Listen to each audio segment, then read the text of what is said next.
Well, having tried to catch my breath, would you believe it? I think Kenya must almost rank as favourites now, the way things have gone. So it's a Kenyan side with wins over Tunisia and Hong Kong, defeat by England. The Kenyan side who've never been in the cup competition before versus the reigning champions, winning all through pool games between Georgia, USA and France. Winners in 2005, winners in 1997. Here are Kenya. Athleticism, virtuosity, enthusiasm unbounded. The captain, Humphrey Kayangi, his brother, Collins Injera, the man with pace, the spearhead. And here, Fiji, massive in stature, men mountains up front, Naevo, Satala, Burotu. And then the skills out wide and the power as well of Nalanga, Wiley, Daunivuthu, Nanuku and the captain, Veroniki Goneva. What a contest. Here's the referee, Garrett Williams from New Zealand, the 37-year-old product manager. Are we going to see another turn up for the book? Oh, this is unbelievable, Nigel. Those who paid the money to come here have been treated. Crikey, in the first three quarterfinals of the Cup. And look at the supporters there, the Fijians alongside the Kenyans in the Emirates stand. Calmness prevails, but can Kenya contain their excitement? Can Fiji turn on the form that we saw coming through against France in the last pool game last night? It's Kenya to start, and it's Fiji to face. Immediately to Apalosi Satala, a knock-on. One almost looks for omens in these opening moments. This massive figure from the British Army based in Edinburgh, Apalosi Satala, brother, of course, of Viliami, who is already a legend in World Sevens, and Naevo, Satala, Daunivuthu, Delasau on the bench and Nanuku in the starting line, all played in the last World Cup, and indeed Delasau played the last two World Cup sevens. Hands in the scrum, and it's a free ball for Fiji now, away via the Goneva. The big drive, massive man from Clement Auvergne, Napoleone Nalanga. What an impact player he is, an impact for Clement Auvergne. Seen time and again this season, but he didn't release quickly, and it's a chance for Kenya to get hands on the ball with Kayangi, Humphrey Kayangi to Victor Oduor. This delightfully friendly team who've really risen in the ranks of World Sevens to make Cup semi-finals in the IRB circuit for the first time. Now, can they bring their running skills, their athleticism to the fore? They have it again. This is the captain, one of the mainsprings, of course. Kayangi on the switch. Looking for the support, taken by Adema, Biko Adema, Oduor. Not the quickest player, but tricky. They want to release Collins Injera.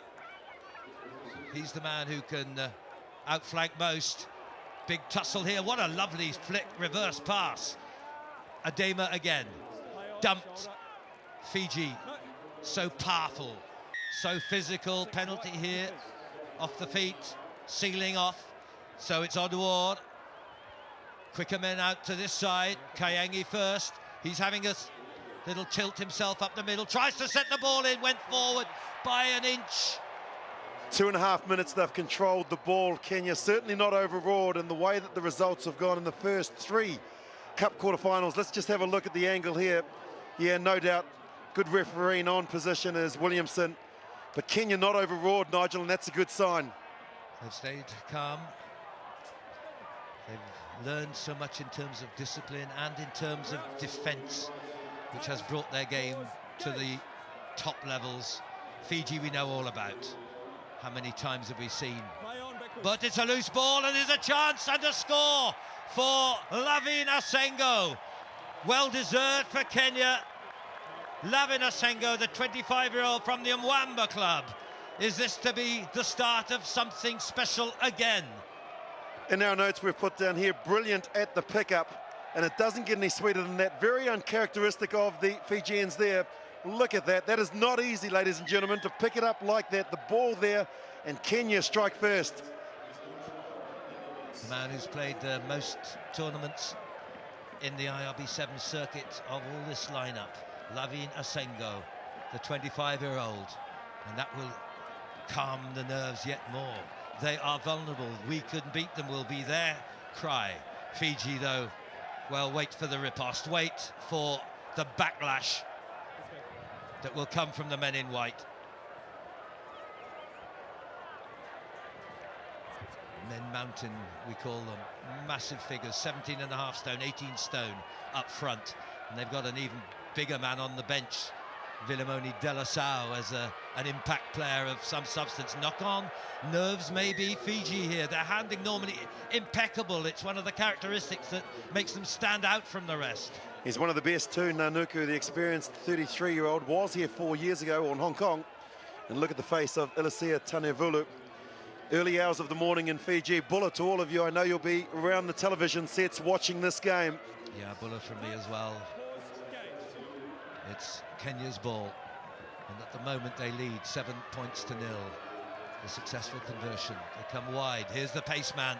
This is Collins Injera. He's going and he's gone. Oh, he's left the ball behind. The anxiety of the moment. Oh, he puts his hand to his head. He can't believe it. He'd done the hard bit. He was gone. Mark, that is a crucial moment. Commentating with Keith Quinn from New Zealand, I said to him that the 87 Rugby World Cup, Corin Duadua going down the sideline against France, that would have put them into the semi-final, in fact into the final. And Jeddah has done it, and earlier for New Zealand it was Wakasin Duadua. How crucial will that moment be? Well, he's got to put that behind him, poor fella. No one wish that on anyone in any team. But it's happened, and they've got to contend with that as Fiji break away for the first time. What pace up the field coming from Daunivusu. Not the pace to go the whole length, but to get clear and feed on now to the massive man, Semisi Naevo. Into the hands of Goneva, the captain. First time we've seen Fiji with half a chance with the ball, and Nanuku. Oh, Naevo's not even looking. Was that a knock off his backside, actually? So it doesn't count as a knock on, and it goes with Goneva. Poor pass to Nalanga. They're the team making the errors. They are fragile of temperament, just in a way as we've seen Kenya in the past. Look at that, 4-3. They lead the errors made in the opening 6 minutes of this match. Very uncharacteristic, very un-Fijian. But don't write them off.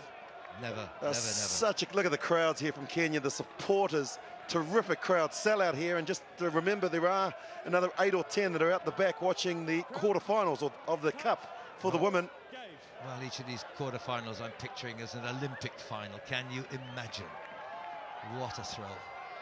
This is thrilling enough. Here's Injera. Well, it's an option which one sometimes questions. The follow-up by Adema.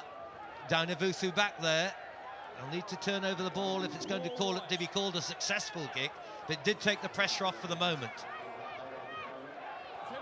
Fiji just, well, he's got the benefit of it in the end. Ball not played by Fiji. Very relaxed, wasn't he? Captain there going back. Daunivusu, I think it was, who claimed the ball. Goneva is the captain. But Kenya, what an outstanding 7 minutes to lead by 7-0. Derek Wilson saying we'll play the scrum, so Gibson Weru Kathusia. There's an awkward scrummage just coiling round in front of him. It's a scramble for the ball, but it's brought out by Kenya, and they go to the half-time. Sensible enough just to keep things calm, tipped into touch by the captain, Humphrey Kayangi. And they turn round after 7 minutes, leading the world champions 7 points to 0.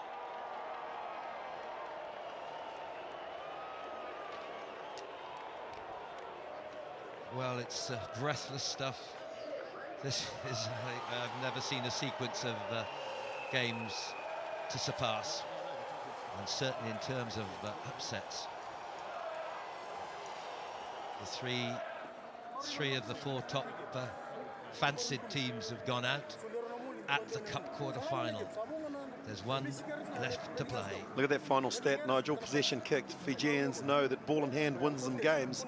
And it's normally around 6 passes, 6.7 passes that they'll score a try. They've had their chances today.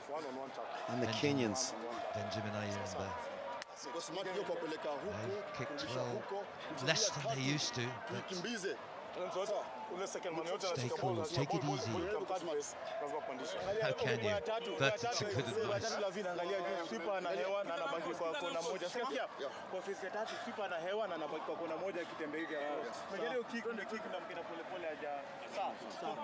Guys, 7 minutes peke yake tupatiane alafu funga job twende home. 1-2 Kenya, stay calm. Well, they have done, haven't they? They really have. The way they controlled the ball for the first 2.5 minutes impressed me. Suggests that they are not overawed. And look at their supporters. So calm, are they? Unbelievable. Around the world we see them, the Kenyan supporters. Wonderful support. Brings such a vibrancy to the occasion. Wherever we go, mad about Kenya Sevens. I think the world is actually, and of Fiji too. The legacy, the ability, the national sport, and let's hope it's a brilliant finale to this contest. It's 7-0 at the moment to the men in red and black, and they have early possession, spun wide. Collins Injera, not much space this time. White out on this wing, Alan Onyango, he's pretty speedy. Meanwhile, Nyambu with the switch. Oh, it's a clever pass to Oduor. Chunky Oduor. Not the pace to go the whole way, but he's trying to set up a half chance in the middle. And he has done to Biko Adema. He's unchallenged. Biko Adema, the 21-year-old, scampers home. And Fiji lead by 2 tries. Unbelievable scenes. Was this written in the stars? This was going to happen in the IRB Sevens Rugby World Cup 2009. Was it written in the stars that the 4 top teams were destined to go out at the quarter-final stage? This could be the moment that clinches it. That was the pass that actually created some space, and Oduor did magnificently to set away the former captain of the Kenyan under-10s, still a baby of the team. What a special moment. And Kenya extend their lead. They now have 14 points ahead. Oh, Nigel, I'm running out of wish lists. Well, it's taking the game onto another planet. The global game of Rugby Sevens reaches new heights because that gulf of the top teams of 10 years ago, of 5 years ago, has been whittled away. We have now so many teams capable of winning any tournament, any IRB World Cup Sevens, any Olympic Games, when I trust that comes to pass. 5 minutes to play. Naevo, never ever exclude the possibility of a turnaround by Fiji. But Kenya try to smuggle them into touch on the far side. Still in play, a knock on by Red, advantage to Fiji. 1 try back and you know they're in the game. A converted try, then it would only be 1 more to level it. We've seen them score 4 tries in 5 minutes. You never ever take your eyes off this Fijian side. De La Salle, he's the experienced player, brought on now. Was there in Mar del Plata 8 years ago, 4 years ago in Hong Kong when they won it. When they won it by beating New Zealand in the final, England in the semi in extra time, Argentina, Japan, Portugal, Canada, Hong Kong, Australia. Now they're on the rack, but Nalanga, he's a huge, massive and flying wing 3/4. The man from Clermont Auvergne, can he go the distance? The cover from Collins Injera, but the pickup is by Orisi Sareki. Brilliant support play. One of the great characteristics of Fijian rugby. The little chap with De La Salle, who's just come on as replacement. And they are back in the hunt. It's 14 points to 7. 4 minutes for the Kenyans is going to feel like 4 years of planning. And what a breakthrough. Brilliant, Nalanga. And then the Orisi Sareki, that's his first touch. Good move by Elisa Tanevula to bring on some fresh legs. Well, what a moment for a man who only came in as a late replacement to the squad. Now they've still got big guns out there. They've got Villamoni De La Salle, veteran of 2 World Cups, a semi-finalist 2 times ago, a winner in Hong Kong when they took the Melrose Cup under Waisali Serevi. Victor Oduor, not a bad option here because there's only Daunavuthu covering, and Oduor keeps control, gets it himself, cuts it back, and away it goes. Humphrey Kayangi, the captain. This could be the moment, perhaps. What a score, and once again, What brilliance we've seen in this game from Victor Oduor. They're dancing, but they must not presume anything at this stage. They're dancing in the stands as well. I'm just breathless. Victor Oduor, he's going to get a contract with AC Milan with his soccer skills there, beating the players, and the captain, as he always has been, right on the spot. Oh, terrific from Kenya. They're back. Well, it's their own ritual. Collins and his fellow brother, Humphrey Kayangi, the two of them, of the family Imunji. But you can't celebrate even with 3 minutes only remaining for Fiji. The reigning champions, though, know they have to score at least 2 converted tries to take it to extra time. It's hard to credit. It's a knock-on advantage, Fiji. 2 converted tries, that's their immediate target. Nothing less. And a breakaway with a Sengo's kick through. It'll use up time, if nothing else. And it's going to be a 22 dropout. Well, a new name could be on the Melrose Cup if Fiji don't qualify, because all 4 semi-finalists would have never been there before, Nigel. Absolutely right. And indeed, 3 of them will have never been in a semi-final even. Oh, it's a brilliant race here. Ashioya can't quite hang on to it to take it over, to clinch it for sure. It's a knock-on and we've 2 minutes to play. 2 minutes, it's almost out of time for Fiji. Almost for Fiji. They'll be down to their fingernails in Suva. Good awareness to get there, and what a lovely weighted kick. In Suva and in Nairobi. If you're listening in, well, you have witnessed an amazing spectacle here as Horace Owiti Otieno comes on. In the last, probably, of the replacements, Oduor goes off. What a game he's had. And it's down on the Fijian 5-metre line, right on their line, away by Daunivutu. They've never really got underway. They've really had to struggle to get possession as Nalanga tries to set something up. 1 minute, 30 seconds. 2 converted tries to make extra time. But this could be the end. Or is it offside? It is. It's still offside. They've got to score from here in the next 15 seconds to have any realistic chance of taking this to extra time. Fiji, the reigning champions, the champions too of '97, winners of the Melrose Cup those 2 times. They've been outwitted, they've been out-rumbled up front, and they have struggled to just release their runners. It's all Kenya. This is a knock-on with 1 minute. I think they can start celebrating in East Africa now. Benjamin Ayimba, what a job he and Oscar Asir and Felix Ochieng, 3 great players of the past, have done in bringing through the new breed. They are about to celebrate in the stands like you won't believe, because having never gone beyond a bowl semi-final, they are going to go into the cup semi-final. They have only 30 seconds to survive. It's impossible, and it could even be the fairy tale end for Kenya. Oh yes it is, oh yes it is, and it's away, and the score is by Collins Injera. The celebrations can be rampant now. His brother scored 90 seconds earlier. You saw them dance. And there it is. Here comes the dance right now. The disappointment of Elasia Tanivula. If you're going to beat Fiji for the first time in history, where better to do it than on this stage, in this rugby theatre, against Fiji in the Cup semi-final of the World Cup Sevens. And here the man who has so often been the inspiration, their top try scorer, is Collins Injera to wrap it up. They go to ground as the final whistle sounds, and they celebrate the most amazing sequence of Cup quarterfinals one could have conceived. It was Wales first. It was followed by Samoa. It was Argentina, and it was Kenya. And so a new Cup name will be written on the Melrose Cup 2009. How special has been this tournament here in Dubai in 2009.